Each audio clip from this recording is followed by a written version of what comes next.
Hey everybody, welcome back to our channel. In this video we have to learn some daily used English sentences that we are translating from Telugu to English which we used in daily life. So let's get started.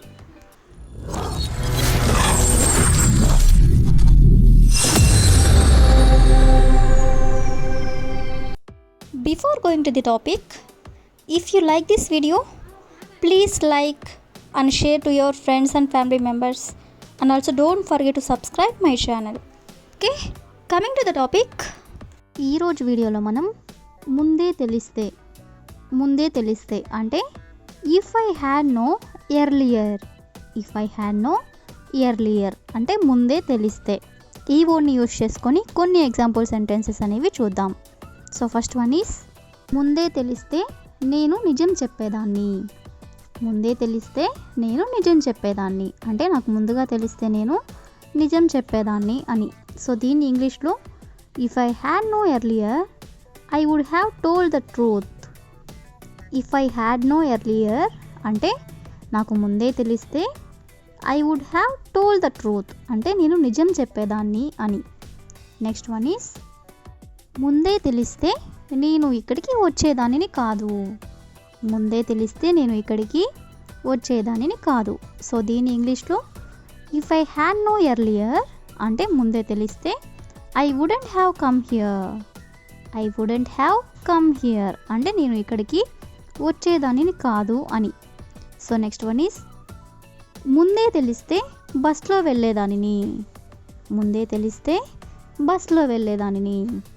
So దీని ఇంగ్లీష్లో if I had know earlier I would have gone by a bus.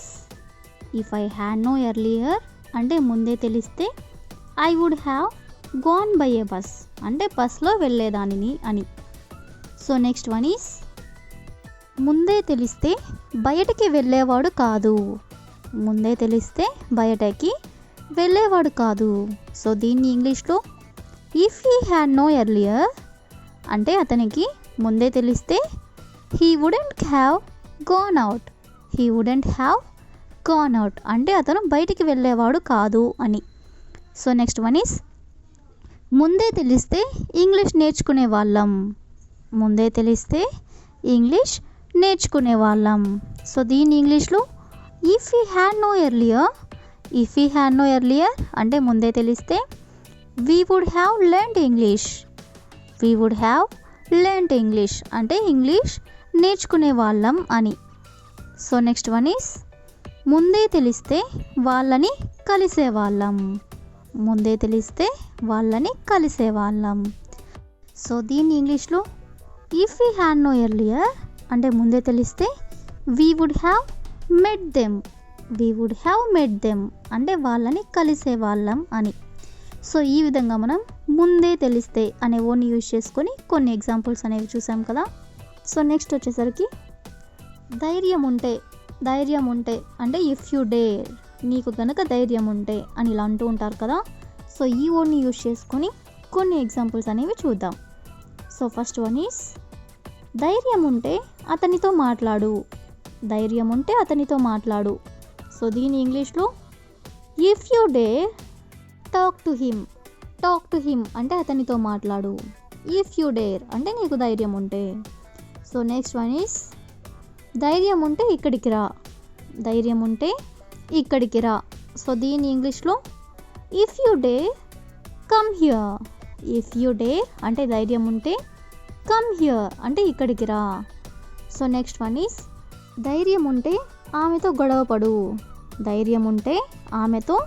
గొడవపడు. So దీని ఇంగ్లీష్లో if you dare అంటే నీకు ధైర్యం ఉంటే fight with her అంటే ఆమెతో గొడవపడు అని. సో నెక్స్ట్ వన్ ఈస్ ధైర్యం ఉంటే ఆమెని ఇక్కడికి తీసుకురా. సో దీని ఇంగ్లీష్లో if you dare bring her here అంటే నీకు ధైర్యం ఉంటే బ్రింగ్ హర్ హియర్ అంటే ఆమెని ఇక్కడికి తీసుకునిరా. నెక్స్ట్ వన్ ఈస్ ధైర్యం ఉంటే అతనితో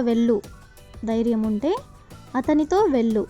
సో దీని ఇంగ్లీష్లో if you dare go with him if you dare go with him అంటే ధైర్యం ఉంటే అతనితో వెళ్ళు అని. సో ఈ విధంగా మనం ధైర్యం ఉంటే అంటే ఇఫ్ యూ డేర్ అనే వర్డ్ని యూజ్ చేసుకొని కొన్ని ఎగ్జాంపుల్స్ అనేవి చూసాం కదా. సో నెక్స్ట్ వచ్చేసరికి నాకు అనిపిస్తుంది. నాకు అనిపిస్తుంది అంటే I have a feeling. I have a feeling. So ఈ వర్డ్ని యూజ్ చేసుకొని కొన్ని ఎగ్జాంపుల్ సెంటెన్సెస్ అనేవి చూద్దాం. సో ఫస్ట్ వన్ ఈస్ ఆమె అతనిని పెళ్లి చేసుకుంటుందని నాకు అనిపిస్తుంది. ఆమె అతనిని పెళ్లి చేసుకుంటుందని నాకు అనిపిస్తుంది. సో దీని ఇంగ్లీష్లో I have a feeling that she will marry him. I have a feeling అంటే నాకు అనిపిస్తుంది. ఏమని అనిపిస్తుంది అంటే ఆమె అతనిని పెళ్లి చేసుకుంటుందని. సో దీని ఇంగ్లీష్లో that she will marry him. That she will marry him అంటే ఆమె అతనిని పెళ్లి చేసుకుంటుందని. సో నెక్స్ట్ వన్ ఈస్ ఆమె పరీక్షలో పాస్ అవుతుందని నాకు అనిపిస్తుంది. ఆమె పరీక్షలో పాస్ అవుతుందని నాకు అనిపిస్తుంది. సో దీని ఇంగ్లీష్లో I have a feeling that she will pass in the exam. I have a feeling అంటే నాకు అనిపిస్తుంది. ఏమనిపిస్తుంది అంటే ఆమె పరీక్షలో పాస్ అవుతుందని. సో దీని ఇంగ్లీష్లో that she will pass in the exam. That she will pass in the exam. So next one is ఆమె జాబ్ మానేస్తుందని నాకు అనిపిస్తుంది. ఆమె జాబ్ మానేస్తుందని నాకు అనిపిస్తుంది. సో దీని ఇంగ్లీష్లో I have a feeling that she will quit the job. I have a feeling అంటే నాకు అనిపిస్తుంది. ఏమనిపిస్తుంది అంటే ఆమె జాబ్ మానేస్తుందని. సో దీని ఇంగ్లీష్లో that she will quit the job. Next one is ఏదో చెడు జరగబోతుందని నాకు అనిపిస్తుంది.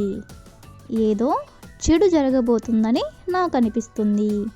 సో దీని ఇంగ్లీష్లో I have a feeling that something bad in going to happen. I have a feeling that something bad going to happen అంటే ఏదో చెడు జరగబోతుందని నాకు అనిపిస్తుంది.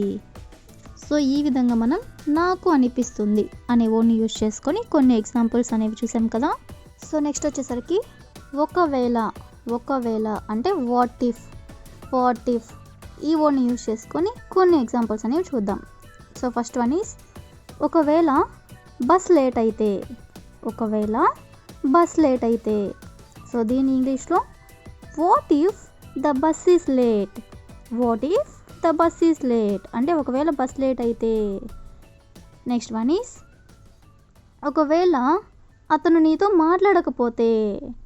ఒకవేళ అతను నీతో మాట్లాడకపోతే. సో దీని ఇంగ్లీష్లో what if he doesn't talk to you. What if he doesn't talk to you అంటే ఒకవేళ అతను నీతో మాట్లాడకపోతే.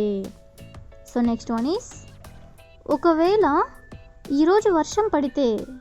ఒకవేళ ఈరోజు వర్షం పడితే. సో దీని ఇంగ్లీష్లో what if it rains today. What if it rains today అంటే ఒకవేళ ఈరోజు వర్షం పడితే.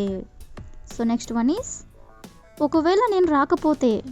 ఒకవేళ నేను రాకపోతే అనేదాన్ని what if I don't come. What if I don't come అంటే ఒకవేళ నేను రాకపోతే.